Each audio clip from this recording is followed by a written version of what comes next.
अस्सलाम वालेकुम स्टूडेंट्स। आज हमने जो है ना क्लास 9 बायोलॉजी 5 चैप्टर का जो है ना फर्स्ट लेक्चर पढ़ना है, जिसका नाम है सेल साइकिल।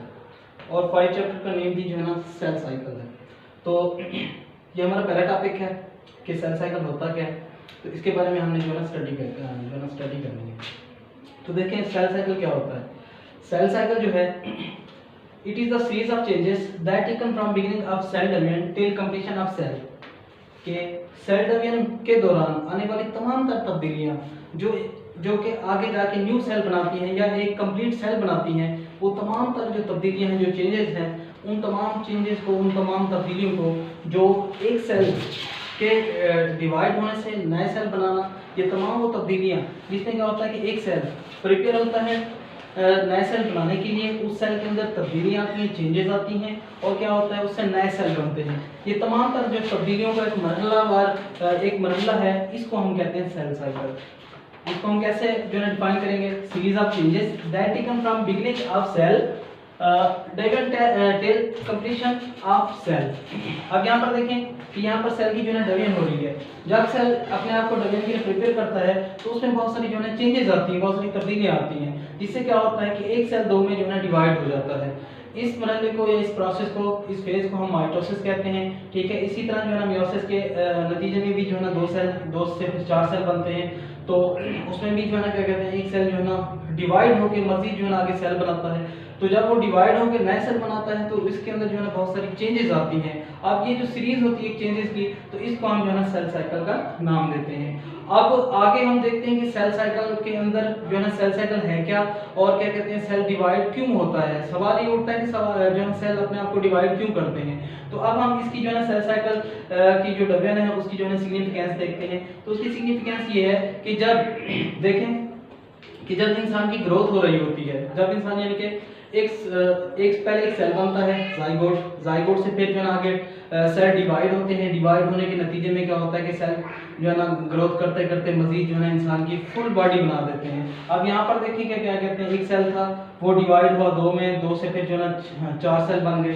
इसी तरह क्या होता है कि एक सेल दो में, दो से फिर 4, 4 से फिर 8, 8 से फिर जो है ना 16, 16 से फिर 32, इस तरह जो है ना सेलों की तादाद बढ़ती जाती है। और क्या होता है, चाहे प्लांट हो, चाहे एनिमल हो, चाहे इंसान हो, तो उसकी जो है ना ग्रोथ होती है। तो सेल डिवीजन का जो रूल है वो सबसे इम्पोर्टेंट जो है वो है ग्रोथ के अंदर। यानी कि अगर सेल डिवाइड नहीं होंगे तो किसी भी जो जानवर की जो है ना ग्रोथ नहीं होगी। अब यहाँ पर देखें कि सेल जो का डिवाइड हुआ, जब सेल डिवाइड होता है तो उसके अंदर बहुत सारी तब्दीलियां वकूअ पजीर होती हैं। यानी कि सेल क्रोमोसोम्स की डिवीजन करता है, उसके बाद क्या कहते हैं जो ऑर्गेनेलिस हैं उनकी डिवीजन करता है, उसके बाद क्या कहते हैं सेल के अंदर और भी बहुत सारी जो है ना कैरियोकाइनेसिस और साइटोकाइनेसिस, ये दोनों मराहल आते हैं इसमें। तो क्या होता है कि ये तमाम जो तब्दीलियां आती हैं जिसमें एक सेल डिवाइड होकर दूसरे सेल बना लेता है, तो इसको हम सेल साइकिल का नाम देते हैं। इसकी सिग्निफिकेंस ये है इन सेल साइकिल की, या हम ये कह सकते हैं सेल डिवीजन की, कि ये क्या करता है कि इसकी इंपॉर्टेंट ये है कि ये जो है ना ग्रोथ में इंपॉर्टेंट रोल प्ले करता है। जो सेल डिवीजन है जिससे एक सेल से आगे मजीद सेल बनते हैं, तो क्या होता है कि ग्रोथ के नतीजे में देखें अगर इंसान की हो, चाहे पौधे की, चाहे जानवर की, तो उसकी ग्रोथ के लिए सेल डिवीजन का होना लाजमी है।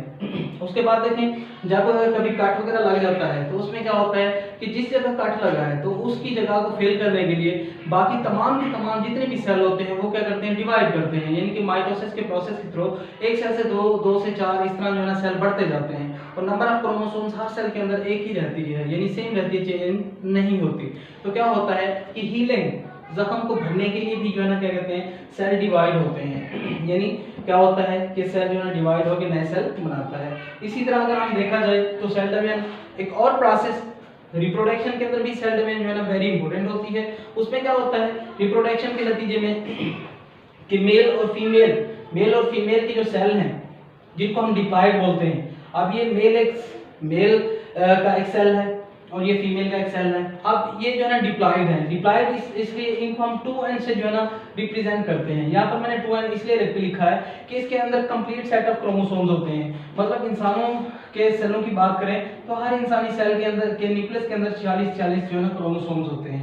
तो जो उनका इस सेल के अंदर भी फीमेल वाले सेल और मेल सेल के अंदर दोनों के अंदर क्या है, कंप्लीट सेट ऑफ क्रोमोसोम्स है। यानी कि जैसे हम मेल को XY और 44 जो होते हैं ये ऑटोसोमल क्रोमोसोम्स हैं, और ये जो है ना सेक्स ये जर्मलाइन क्रोमोसोम्स है। अब ये देखिए ये एक्स वाई और ये 44 क्रोमोसोम्स, अब ये टोटल तादाद इनकी 46 बनती है। तो इसी तरह फीमेल के अंदर हम देखें XX और उसके बाद 44 ऑटोसोमल क्रोमोसोम्स, अब इसके अंदर भी 46 है। अब यहाँ पर देखें कि इसके अंदर XX मौजूद है, इसके अंदर XY मौजूद है। तो क्या है, इसके अंदर कंप्लीट सेट ऑफ क्रोमोसोम्स है, इसके अंदर भी कंप्लीट सेट ऑफ क्रोमोसोम्स है। तो अब क्या होता है कि जैसे ही ये डिवाइड होते हैं, जब ये सेल डिवाइड होते हैं तो इनके अंदर नंबर ऑफ क्रोमोसोम्स की तादाद हाफ रह जाती है। तो आगे जो जब ये सेल डिवाइड होते हैं तो मजीद ये 2 सेल बना देते हैं। अब इसके अंदर भी क्रोमोसोम्स की तादाद हाफ है, आगे वाले के अंदर भी हाफ है। इसी तरह जब फीमेल के सेल डिवाइड होते हैं तो वो भी क्या करते हैं कि 2 तरह के सेल बना देते हैं जिनको हम एग बोलते हैं। अब ये सेल जब डिवाइड होते हैं तो आगे इनके नंबर ऑफ क्रोमोसोम्स की तादाद हाफ रह जाती है। तो ये जो नंबर जो है ना हाफ सेल वाले, हाफ क्रोमोसोम रखने वाले सेल हैं, इनको दरअसल हम गेमेट्स बोलते हैं। जब गेमेट्स की आपस में जो है ना क्या कहते हैं मिलाप होता है तो उसके नतीजे में जाइगोट बनता है, जाइगोट। इसके बाद इसी जाइगोट के अंदर क्या होता है, माइटोसिस होती है। माइटोसिस के नतीजे में एक सेल 2 में, 2 से फिर 4, 4 से फिर 8, इस तरह जो है ना सेलों की तादाद बढ़ती जाती है। अब रिप्रोडक्शन के अंदर भी जो है ना सेल डिवीजन का जो है ना रूल है। उसके बाद देखें ग्रोथ के अंदर भी जो है ना सेल डिवीजन का जो है ना रूल है।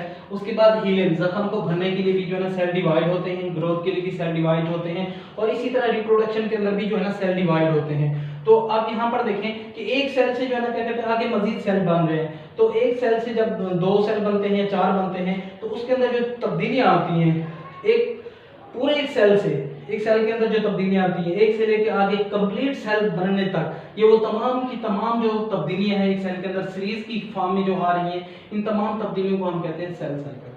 आगे हम जो है ना इसके फेजेस देखते हैं, कितने जो है ना फेजेस होते हैं जो है ना सेल साइकिल के।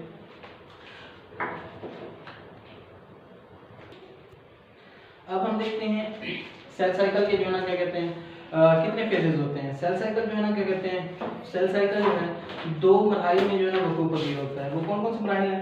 सबसे पहले है इंटरफेज, उसके बाद एम फेज, माइटोटिक फेज या फिर डिवीजन फेज। इस सेल साइकिल के 2 मरहल होते हैं जिसमें एक सेल जो है ना क्या कहते हैं चेंजेस के बाद जो है ना क्या कहते हैं कंप्लीट सेल बनाता है, यानी डिवीजन के बाद एक न्यू सेल बनाता है। तो सबसे पहले है इंटरफेज के बाद है एम फेज। सेल साइकिल के अंदर ये 2 मरहल आते हैं। इसमें क्या होता है, इंटरफेज जिसे जो है ना स्टॉपिंग फेज या प्रिपेयरिंग फेज कहा जाता है। इसमें एक सेल क्या करता है कि सेल के अंदर तब्दीलियां आती हैं, ठीक है। सेल जो है ना अपने आप को नए सेल बनाने के लिए जो है ना प्रिपेयर करता है, उसके अंदर बहुत सारी चीज़ें जो है ना क्या कहते हैं बहुत सारी तब्दीलियां वकूफ़ पज़ीर होती हैं। उसके बाद क्या होता है कि जैसे ही सेल अपने अंदर क्या कहते हैं जो चीज़ें हैं सेल के अंदर, जैसे क्रोमोसोम्स हो गया उसको डुप्लीकेट करता है, प्रोटीन की सिंथेसिस होगी या ऑर्गेनेली की, उनको जो है ना मजीद जो है ना डुप्लीकेट करके उनको सिंथेसाइज करके जो है ना क्या कहते हैं फुली प्रिपेयर हो जाता है डिवीजन के लिए। तो उसके बाद जो है ना क्या कहते हैं दूसरा जो फेज जो शुरू होता है सेल साइकिल का वो है एम फेज या डिवीजन फेज। उसमें क्या होता है सेल के अंदर पहले माइटोसिस होती है, जो है ना क्या कहते हैं माइटोसिस भी हो सकती है उसके अंदर जो है ना, और या फिर मियोसिस भी, ये दोनों जो है ना डिवीजन हो सकती है सेल के अंदर। आप यहाँ पर देखें कि सेल ने अपने आप को जो है ना डिवीजन के लिए, एक सेल था उसने अपने आप को प्रिपेयर किया डिवीजन के लिए। उसके बाद उसके अंदर जो है ना दोनों तरह की डिवीजन हो सकती है, माइटोसिस भी हो सकती है, मियोसिस भी हो सकती है। तो ये वो तब्दीलियां थी जो क्या था कि एक सेल ने अपने आप को जो है ना पहले प्रिपेयर किया डिवीजन के लिए, उसके बाद जो है ना क्या कहते हैं उसके अंदर तब्दीलियां आई और फिर जो है ना सेल डिवाइड हो गया। तो ये तमाम तर जो तब्दीलियां आती हैं डिवीजन से लेके एक कंप्लीट सेल बनने तक, इसको हम नाम देते हैं सेल साइकिल का। और इसके मेन जो है ना 2 फेजेस हैं, इंटरफेज और एम फेज। अब सबसे पहले हम देखते हैं इंटरफेज यानी स्टॉपिंग फेज या प्रिपेयरिंग फेज को। तो इसको मजीद जो है ना हिस्सों में डिवाइड किया गया है, इसके और भी जो है ना बहुत सारे मराहल हैं इंटरफेज के। तो सबसे पहला मरला जो इंटरफेज के अंदर आता है वो है G1 फेज का। अब G1 फेज के अंदर क्या होता है, G1 फेज के अंदर जो है ना सेल, कोई भी सेल जो है ना क्या करता है कि अपने अंदर प्रोटीन की जो सिंथेसिस है उसको, उसकी जो प्रोडक्शन है उसको इंक्रीज किया जाता है। G1 फेज के अंदर सेल अपने अंदर प्रोटीन की जो सिंथेसिस है उसको इंक्रीज कर देता है। उसके अलावा जो है ना क्या कहते हैं जैसे माइटोकॉन्ड्रिया या क्या कहते हैं क्लोरोप्लास्ट हो गया या अदर ऑर्गेनेली जितने भी सेल के अंदर होते हैं उनको भी जो है ना क्या किया जाता है कि इंक्रीज किया जाता है या उनको जो है ना डुप्लीकेट किया जाता है। उसके बाद एंजाइम की जो रिप्रोडक्शन है यानी कि जो केमिकल है जो मेटाबॉलिक प्रोसेस करवाते हैं एंजाइम, वो क्या करते हैं कि उनकी तादाद भी सेल जो है ना क्या कहते हैं G1 फेज के अंदर उसको डिवाइड जो है ना डबल किया जाता है या उसको मजीद बढ़ाया जाता है। उसके बाद इंटरफेज का दूसरा जो मरहला है वो है एस फेज। एस फेज के अंदर क्या किया जाता है कि क्रोमोसोम्स को सिंथेसाइज किया जाता है, यानी क्रोमोसोम्स की हम ये कह सकते हैं कि उसको डुप्लीकेट डबल किया जाता है ताकि उसको जो है ना डिवीजन के लिए प्रिपेयर किया जाए। उसके बाद जो इंटरफेज का थर्ड मरला है वो है G2 फेज। G2 फेज के अंदर क्या किया जाता है कि एक मखसूस किस्म की प्रोटीन बनाई जाती है जिसको हम ट्यूबुलन प्रोटीन कहते हैं। ट्यूबुलन प्रोटीन जो स्पिंडल फाइबर बनाती है, यानी ये वो प्रोटीन होती है जब क्रोमोसोम्स क्या करते हैं टेट्राड की फॉर्म में आते हैं तो उनको सेपरेट करने के लिए ये जो ट्यूबुलन प्रोटीन होती है ये क्या करती है कि क्रोमोसोम्स के सेंट्रोमियर से जुड़ती है स्पिंडल फाइबर के फॉर्म में और जो है ना जिससे सेल डिवीजन हो जाती है। तो G2 फेज के अंदर प्रोटीन की सिंथेसिस की जाती है। कौन सी प्रोटीन? ट्यूबुलन प्रोटीन, ठीक है। तो जिसके नतीजे में स्पिंडल फाइबर बनते हैं। तो स्पिंडल फाइबर बनाने के लिए तो G2 फेज के अंदर प्रोटीन सिंथेसाइज की जाती है। उसके बाद लास्ट वाला जो इसका मरहला है वो है G0 फेज। G0 फेज इसको हम जो है ना क्या कहते हैं G0 भी पढ़ सकते हैं, G0 फेज भी कह सकते हैं। तो इसके अंदर ये होता है कि इसके अंदर कोई डिवीजन नहीं हो रही होती।